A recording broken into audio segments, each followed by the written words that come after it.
Tanghalian na ngayon at tatapos ko na lutuin yung ginataang kong tuna. Ayan, ito naman yung kanin ko ako ay kakain na.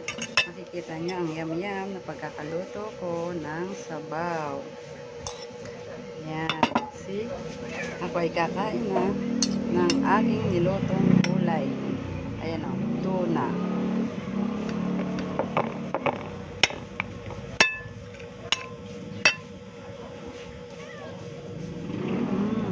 Sarap. Talagang tuna lalo na fresh pa. Ayan.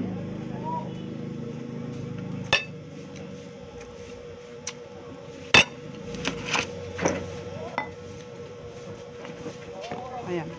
Samahan ko ng gulay. Ayan o. Ayan.